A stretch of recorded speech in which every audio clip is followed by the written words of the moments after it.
안녕하세요. 축구 전문 기자 한준입니다.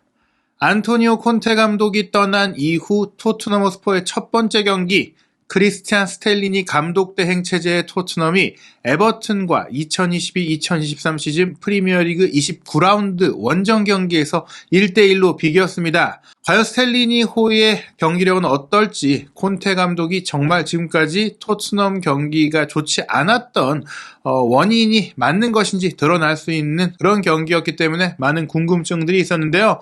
한국 시간으로 화요일 새벽에 방금 막 끝난 경기, 좀 실망스러운 경기 내용들이 있었습니다. 이날 경기 양팀 모두 한 명씩 퇴장 선수가 발생하면서 특히 토트넘이 먼저 이제 수적 우위를 가져가면서 충분히 이길 수도 있는 경기였는데 손낙골, 손흥민 선수가 빠진 이후에 악재가 발생하면서 이제 극장골을 내주고 비겼거든요. 경기 대체 무엇이 문제였는지, 포스트 콘테 시대의 토트넘 경기 어땠는지 주요 장면 통해 분석해드리도록 하겠습니다. 토트넘이 에버턴과 1대1로 비겼습니다. 후반전 58분에 압둘라의 두쿠레 선수가 이제 그 충돌 상황, 케인 선수와 이제 다툼을 벌이는 상태에서 조금은 과도한 동작이었죠. 케인 선수의 얼굴에 펀치를 날리는 그런 상황이 나오면서 퇴장을 당했고요.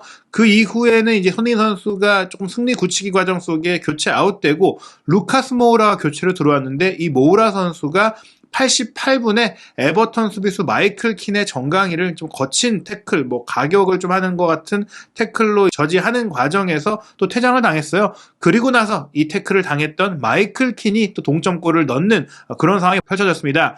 결국에는 이제 상대 선수의 퇴장을 유발했던 선수, 두쿠레에게 펀치를 맞았던 케인 선수가 페널티킥으로 선제골을 넣었고, 모우라에게 태클을 당하면서 모우라를 퇴장시킨 마이클 킨이 또 멋진 중거리 슈팅으로 동점골을 넣는 드라마틱한 승부가 펼쳐졌는데요. 이날 경기 승리했다면 토트넘이 3위까지 올라갈 수 있었습니다. 경기 전 승점 49점이었기 때문에 52점까지 얻어서 뉴캐슬까지 제칠 수가 있는 정말 좋은 기회였는데, 게다가 토트넘이 이번 경기를 치를 경우에는 뉴캐슬이나 맨유보다 2경기나 더한 상태가 되기 때문에 또 이긴다고 하더라도 안전하지 않은 상황이었거든요. 그런데 이 경기를 이기지 못하면서 강등권에서 사투를 벌이고 있던 에버튼을 상대로 승점 3점을 다 챙기지 못하면서 일시적으로나마 골득 실차 우위로 맨유를 제치고, 뉴캐슬, 토트넘, 맨유가 나란히 승점 50점이 되는 정말 치열한 순위 싸움이 벌어지게 되긴 했으나, 토트넘 입장에서는 자력으로 챔피언스리그 진출권을 얻기가 매우 어려워진 무승부였다. 실망스러운 결과였다고 할 수 있겠습니다. 반면 에버튼 같은 경우에 이날 질 것 같은 경기를 비겨내면서 승점 27점으로 웨스트햄과 승점 동률로 15위, 골득 실차에서 살짝 밀려있기 때문에 15위고요.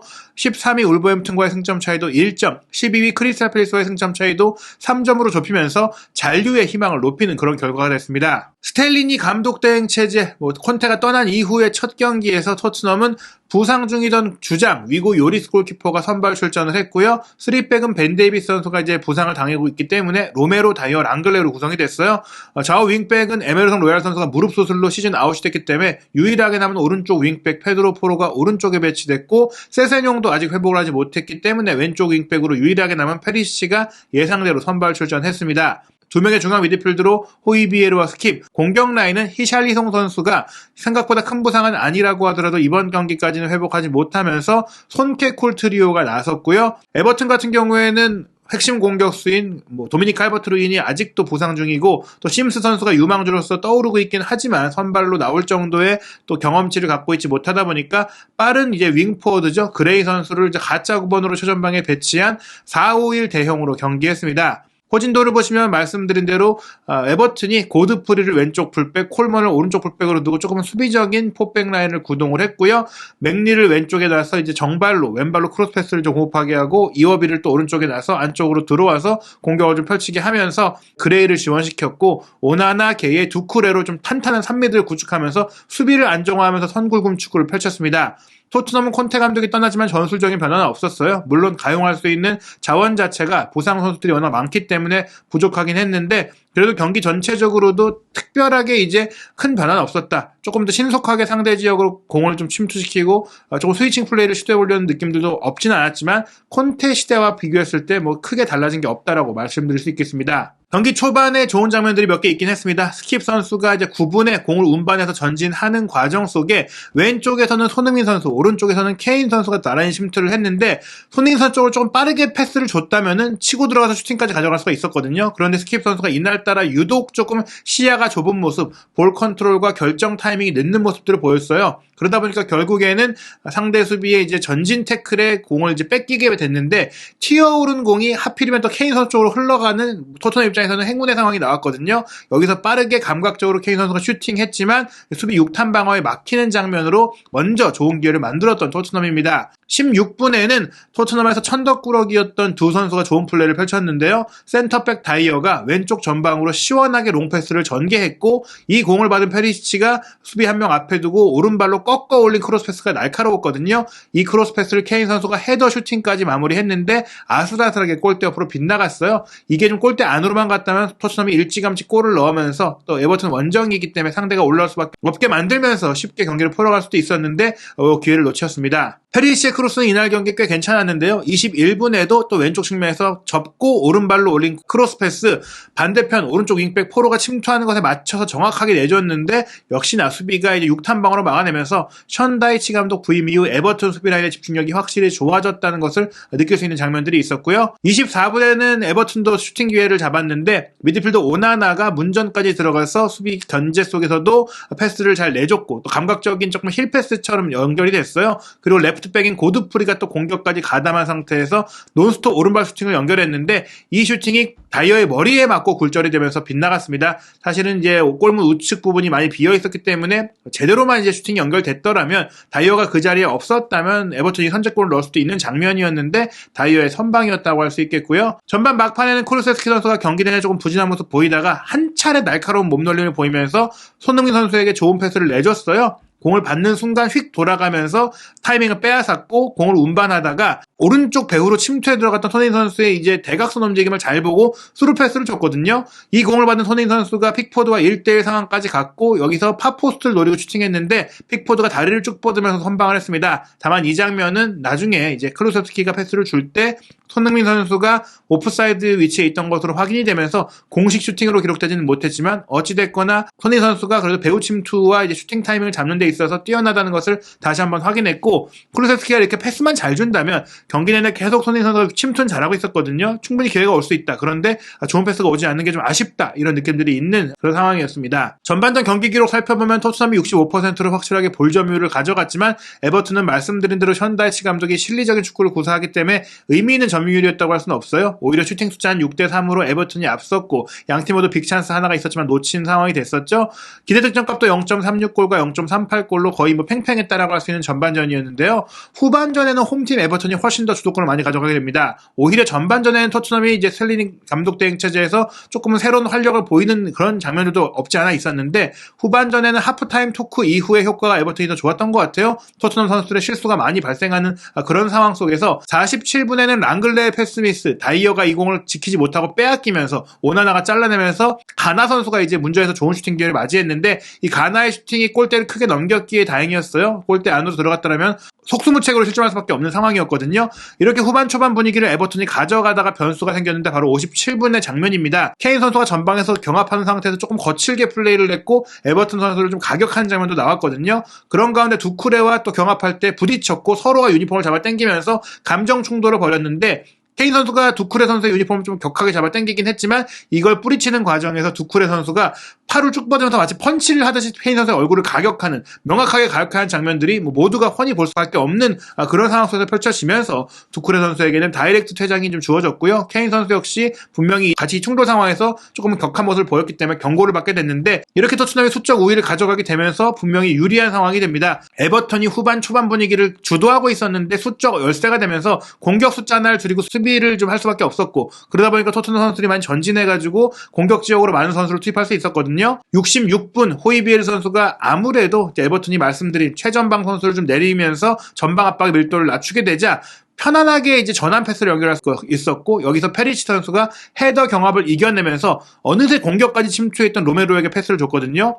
상대가 10명이 되면서 로메로 선수의 전방 침투 플레이가 조금 늘어났던 것, 또 로메로가 상대 문전에 들어가서 조금 제3의 움직임을 보여줬던 것이 에버튼에 부담을 줬는데, 이 로메로 선수가 공을 잡는 순간에 에버튼의 센터백인 마이클 킨이 이제 밀어 넘어뜨리는 상황이 되면서 명백한 페널티킥이 선언이 됐고요. 키커로 나선 해리케인 선수가 침착하게 골문 구석으로 때려 넣으면서 토트넘이 1대0을 만들었습니다. 끌려가는 상황인데다가 수적 열세인 에버튼을 상대로 토트넘이 수월하게 승리를 거둘 것이라고 생각이 됐지만, 이후에 오히려 토트넘이 소극적인 경기를 하고 내려서면서 에버튼이 추격전을 벌일 수 있도록 이제 공간을 내줬고, 상대가 10명임에도 불구하고 부담 없이 공격을 펼칠 수 있게 만드는 악수를 뒀는데요. 그런 가운데 75분에는 그레이 선수가 4명의 토트넘 선수들 사이에서도 공을 지켜내면서 내준 패스를 가너 선수가 슈팅했는데, 후반 초반 슈팅이 어이없이 빗나갔지만 이 슈팅은 골대 안으로 갔거든요. 요리스가 가까스로 선방을 했고요. 이어진 코너킥 기회에서는 맥닐이 올려준 것을 마이클 킨이 헤더로 연결한 것 역시 요리스가 선방을 했습니다. 에버튼은 공격을 강화하기 위해서 191cm의 장신 공격수인 심스를 투입을 하기도 했고, 수적 열세이지만 좀 공격 카드를 많이 꺼냈거든요. 반면에 토트넘 같은 경우에는 경고한장이 있던 센터백 랑글레를 빼고 다빈손 산체스를 투입했는데, 산체스가 확실하게 경기 감각이 떨어져 있다 보니까 랑글레도 물론 좋지는 않았지만 산체스 역시 흔들리는 모습들을 많이 보였어요.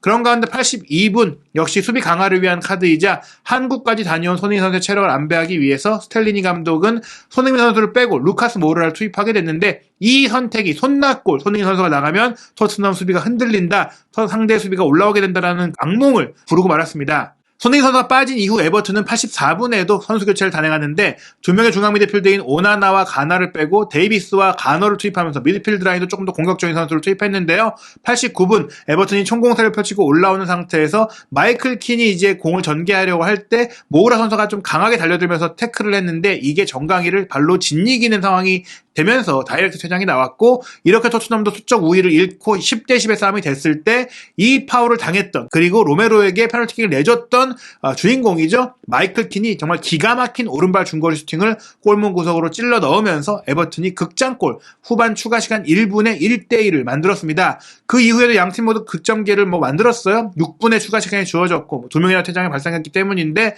토트넘도 쿠루세스키가 마지막 순간에 돌파 이후 슈팅까지 가져가는 등 이기기 위해서 모든 것을 쏟으려고 했지만, 결국에는 이 경기 무승부로 끝났고, 어떻게 보면은 홈팀인 에버튼이 충분히 또 이길 수도 있고 뒤집을 수도 있었던 흐름이었지만 1대1은 공평한 결과였다라고 할 수 있는 그런 내용이었습니다. 토트넘 허스퍼가 4위 경쟁 중인 뉴캐슬 맨유보다 2경기나 더한 상태에서 지금 4위에 올라 있는 상태인데, 주중 경기에 이제 맨유와 뉴캐슬이 치르지 못한 경기들을 치르게 되다 보니까 이 경기 결과를 좀 유심히 지켜봐야 될 것 같습니다. 주중 경기 빅매치들이 있는데요. 4월 5일 수요일 새벽 4시에는 위기의 팀 포터를 경질한 첼시와 지난 주말 맨시티를 상대로 참패를 당한 리버풀이 맞대결을 펼치게 되고요. 4월 6일 목요일 새벽에는 카라바오컵 결승전 일정으로 미뤄졌던 경기, 웨스트햄과 뉴캐슬의 경기, 맨체스터 유나이티드와 브렌트포드의 경기가 열리는데, 현재의 경기력과 전력을 보자면 뉴캐슬과 맨유가 분명히 우세하다라고도 볼 수 있겠지만, 맨유가 최근에 또 흔들리고 있고, 또 브렌트포드를 상대로 전반기에 완패를 당했던 경험이 있기 때문에 토트넘 입장에서는 뉴캐슬도 맨유도 이번 경기 이기지 못하기를 바라야 하는, 지기를 바라야 하는 그런 상태에서 4위 경쟁을 벌이게 됐고요. 토트넘도 이제 죽음의 일정이 이어지는데, 이번 달에 맨유 뉴캐슬전도 있지만 그 시발점이라고 할 수 있는 4월 8일 토요일 밤 11시 브라이튼 앤 호브 알비온과 홈 경기를 치르게 됩니다. 로베르토 데체르비 감독 부임 이후 정말 챔피언스리그 진출까지도 노릴 수 있는 순위까지 끌어올렸고, 경기력도 굉장히 좋은데다가 일본 대표 선수인 미토마가 큰 화제가 되고 있는 그 브라이튼과의 경기는 손흥민 선수와 미토마의 대결로도 관심을 모으고 있지만, 무엇보다 4위 경쟁의 분수령이 될 수 있는 경기들이 이번 주에 많다라는 점에 있어서 이번 에버튼과의 경기 무승부는 꽤나 토트넘 입장에서는 아쉬운 경기라고 할 수 있겠습니다. 과연 스텔리니가 오면서 토트넘의 경기력이 어떻게 좀 구체적으로 바뀐 부분이 있고, 또 어떤 점들이 안 좋았고, 콘테가 떠난 이후 토트넘이 어떻게 좀 이어질지에 대한 구체적인 분석, 부버지 김현미 기자와 함께하는 영상도 이어지니까요. 한준TV 구독, 좋아요, 알림 설정으로 해외 축구의 깊이 있는 소식 확인하시기 바랍니다.